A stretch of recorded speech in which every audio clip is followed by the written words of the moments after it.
चलिए आज हम बात करते हैं two way data binding.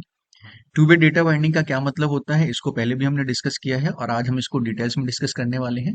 Plus इसका इम्प्लीमेंटेशन एंगुलर में कैसे किया जाता है वो भी हम यहाँ पर देखने वाले हैं। ठीक है, सबसे पहले समझते हैं टू वे डेटा बाइंडिंग का मतलब क्या होता है।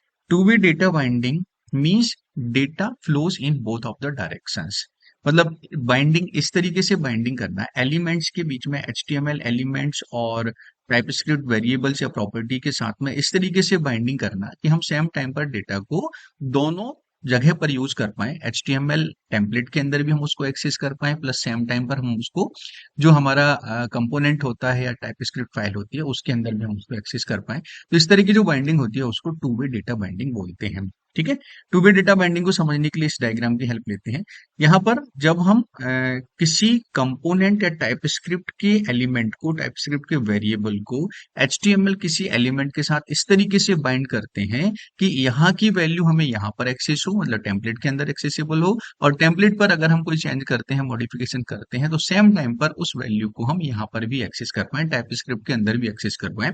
तो ये जो बाइंडिंग होती है, इस तरह का जो कॉन्सेप्ट होता है उसको हम टू वे डेटा बाइंडिंग बोलते हैं। ठीक है, two way data binding basically event binding और प्रॉपर्टी बाइंडिंग का कॉम्बिनेशन होता है। जब भी हम टू वे डेटा बाइंडिंग को इंप्लीमेंट करते हैं जिसमें हमें स्क्वायर ब्रैकेट के अंदर पैरेंथेसिस को यूज करना है, तो इवेंट बाइंडिंग और प्रॉपर्टी बाइंडिंग वहां पर इंप्लीमेंट होती है। ठीक है, क्लियर है ना? क्योंकि जब हम टू वे डेटा बाइंडिंग को इंप्लीमेंट करेंगे तो वहां पर प्रॉपर्टी को बाइंड करना है, प्लस वहां पर कोई इवेंट जनरेट होता है, इसलिए यहाँ पर हम बोलते हैं कि जो टू वे डेटा बाइंडिंग है वो इवेंट बाइंडिंग और प्रॉपर्टी बाइंडिंग का कॉम्बिनेशन है। ठीक है, अब आज का जो लेक्चर है इसमें हम टू वे डेटा बाइंडिंग को एनजी मॉडल के द्वारा इंप्लीमेंट करने वाले हैं। ठीक है, तो पहले समझ लेते हैं कि एनजी मॉडल क्या होता है और फिर इसको प्रैक्टिकली में इंप्लीमेंट करके देखते हैं।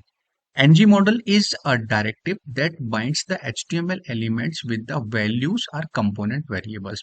एक डायरेक्टिव्स होता है। डायरेक्टिव्स क्या होते हैं? एंगुलर के अंदर डायरेक्टिव्स क्लासेस होती हैं जिनका यूज html एलिमेंट्स के बिहेवियर को चेंज करने के लिए किया जाता है।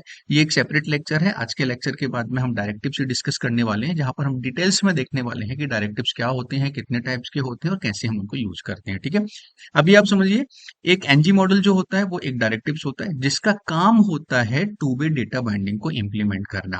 मतलब टू वे डेटा बाइंडिंग को इंप्लीमेंट करने के लिए एनजी मॉडल की हेल्प से हम एचटीएमएल एलिमेंट को कंपोनेंट वेरिएबल के साथ में बाइंड करते हैं। कंपोनेंट मतलब जो टाइपस्क्रिप्ट फाइल है वहां पर कोई वेरिएबल है, कोई प्रॉपर्टी है, कोई मेथड है, उसके साथ में हम क्या करते हैं, उसको बाइंड करते हैं।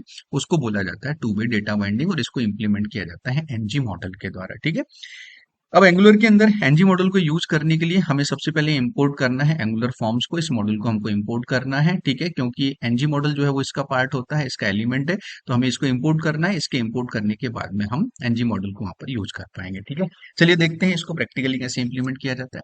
प्रैक्टिकली इंप्लीमेंट करने के लिए चलते हैं विजुअल स्टूडियो कोड के अंदर। यहाँ पर हम उसी एप्लीकेशन को कंटिन्यू करने वाले हैं जहां पर हमने वन वे डेटा बाइंडिंग को इंप्लीमेंट किया है। ठीक है, तो इस एप्लीकेशन में हमको क्या करना है, सबसे पहले इस एप्लीकेशन को एक बार रन कर लेते हैं और रन करने के बाद में इसमें हम टू वे डेटा बाइंडिंग को इंप्लीमेंट करते हैं।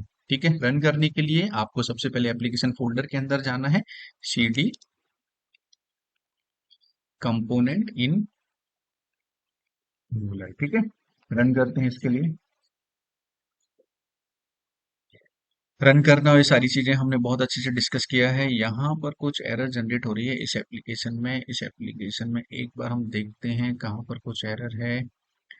बटन की क्लिक इवेंट पर वैल्यू 3 को, ये वन वे डेटा बाइंडिंग को हमने इंप्लीमेंट किया था यहाँ पर। चलिए ठीक है, वो सेव नहीं था वो, इसलिए ठीक है, रन करते हैं इसको। तो ये जो है यहाँ पर वन वे डेटा बाइंडिंग का कॉन्सेप्ट, इंटरपोलेशन वगैरह जो हमने इंप्लीमेंट किया था उसी एग्जांपल को हम कंटिन्यू कर रहे हैं। ठीक है, टू वे डेटा बाइंडिंग को इंप्लीमेंट करने के लिए हम क्या करते हैं, यहाँ पर कुछ ऐसा एग्जांपल लेते हैं जिससे आपको क्लियर हो कि भाई सेम टाइम पर वैल्यू को हम एचटीएमएल में भी टेम्पलेट के अंदर एक्सेस कर रहे हैं, वही वैल्यू हमको टाइप स्क्रिप्ट के अंदर भी मिल रही है। ठीक है, तो क्या करते हैं, एक वेरिएबल लेते हैं यहाँ पर, इसी वेरिएबल को लेते हैं, टेक्स्ट वैल्यू एक वेरिएबल है जिसके अंदर हमने एक मैसेज दिया है वेलकम। ठीक है, तो इस पर्टिकुलर वेरिएबल की वैल्यू को हमें क्या करना है, किसी इनपुट बॉक्स के साथ में बाइंड करना है। किसी एचटीएमएल का जो टेक्स्ट बॉक्स होता है उसके अंदर हमको बाइंड करना है। यहाँ पर एक मैसेज में डिस्प्ले कर देता हूँ, टू वे डेटा बाइंडिंग। ठीक है, एक HTML इनपुट बॉक्स लेते हैं, input type is equal to text, इसका नेम चाहे तो आप दे सकते हैं, अदरवाइज जरूरत नहीं है यहाँ पर।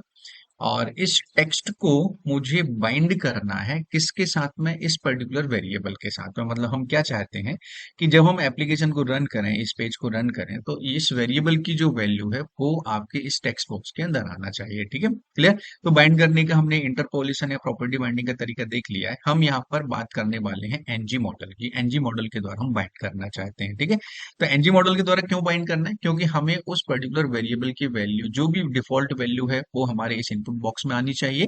और अगर हम इनपुट बॉक्स में उस पर्टिकुलर वेरिएबल की वैल्यू में कोई चेंज करते हैं तो वही वैल्यू हमको टाइप स्क्रिप्ट में मिलनी चाहिए। ठीक है, तो बाइंड करने के लिए हमें क्या करना है, जैसा कि हमने देखा है कि एनजी मॉडल को हमें क्या करना है, इसके अंदर लिखना है, ये तरीका होता है एनजी मॉडल। और NG model is equal to जिस वेरिएबल को आपको बाइंड करना है, टीएक्सटी वैल्यू को हमको बाइंड करना है, बाइंड कर दिया। ठीक है, अब ये एरर बता रहा है यहाँ पर, तो हमने क्या किया, सबसे पहले डिस्कस किया है कि एनजी मॉडल को यूज करने के लिए आपको इंपोर्ट करना है एंगुलर फॉर्म को। तो आप यहाँ पे लिखेंगे इंपोर्ट, और ये आपने यहाँ पर लिखा फॉर्म मॉड्यूल, एंगुलर फॉर्म्स को आपने इंपोर्ट किया, और इसी फॉर्म मॉड्यूल को हमें इंपोर्ट करना है यहाँ पर। ठीक है, ये सारी चीजें हमने डिस्कस कर लिया है। ठीक है, अब आप जब इंपोर्ट कर लेंगे ना, तो आप देखेंगे HTML के अंदर जो एरर आ रहा था वो आपका यहाँ पर सॉल्व हो गया है। ठीक है, एक बार इसको रन करके देखते हैं कि जो इनपुट बॉक्स है उसके अंदर आपका जो टेक्स्ट वेरिएबल है जो आपने ले रखा है यहाँ पर, उस पर्टिकुलर टीएक्सटी वैल्यू जो वेरिएबल है, इसकी वैल्यू वहां पर आनी चाहिए। ठीक है, देखते हैं, रन करते हैं। यहाँ पर देखिए, आपका टू बी डेटा बाइंडिंग के नीचे आपका टेक्स्ट बॉक्स जनरेट हो रहा है, और टेक्स्ट बॉक्स में उस पर्टिकुलर वेरिएबल की वैल्यू यहाँ पर डिस्प्ले हो रही है। इसका मतलब क्या हुआ कि अभी आपकी जो वैल्यू है वो TypeScript to HTML template transfer हो रही है। ठीक है, क्लियर।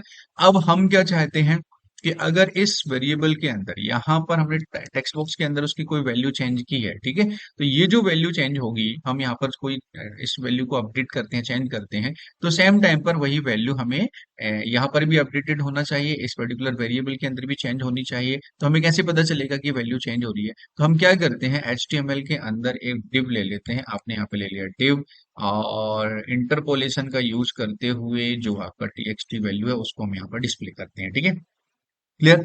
ये सारा काम ऑटोमेटिक होगा, क्योंकि ये सब रिस्पॉन्सिबिलिटी है एनजी मॉडल की। वो आपके डेटा को टाइप स्क्रिप्ट टू HTML भी ट्रांसफर करेगा, और HTML टू टाइप स्क्रिप्ट भी ट्रांसफर करेगा। ठीक है, अगर हम यहाँ पर वैल्यू को चेंज करते हैं, देखिए अभी यहाँ पर देखेंगे दोनों जगह, यहाँ पर टीएक्सटी वैल्यू को हमने डिस्प्ले किया, और उसी को हमने एनजी मॉडल से बाइंड कर दिया यहाँ पर इनपुट बॉक्स के। ठीक है, अब यहाँ पर वेलकम दोनों जगह डिस्प्ले हो रहा है। ठीक है, क्योंकि उसकी डिफॉल्ट वैल्यू क्या है, वेलकम। अब यदि हम यहाँ पर चेंज करते हैं, आपने यहाँ पे लिख दिया इंडिया। ठीक है, तो इंडिया अगर आप लिखते हैं तो देखेंगे यहाँ पर कि वही वैल्यू आपकी यहाँ पर डिस्प्ले हो रही है। इसका मतलब क्या हुआ कि डिफॉल्ट वैल्यू यहाँ पर भी डिस्प्ले हो रही है, यहाँ पर भी डिस्प्ले हो रही है। आपने यहाँ पर वैल्यू इनपुट की, मतलब आपके HTML टेम्पलेट के अंदर आपने इस एलिमेंट के अंदर वैल्यू को इनपुट किया, इनपुट बॉक्स के अंदर वैल्यू को चेंज किया, तो वही वैल्यू कहाँ पर ट्रांसफर होगी, टाइप स्क्रिप्ट में ट्रांसफर होगी, इस पर्टिकुलर वेरिएबल के अंदर। और जब वैल्यू चेंज होगी, वही वैल्यू आपको यहाँ पर इंटरपोलेशन के द्वारा यहाँ पर मिल रही है। ठीक है, तो ये बहुत आसान सा एग्जांपल है जिसके द्वारा हमने यहाँ पर समझा कि टू वे डेटा बाइंडिंग क्या होती है, एनजी मॉडल को कैसे यूज करते हैं।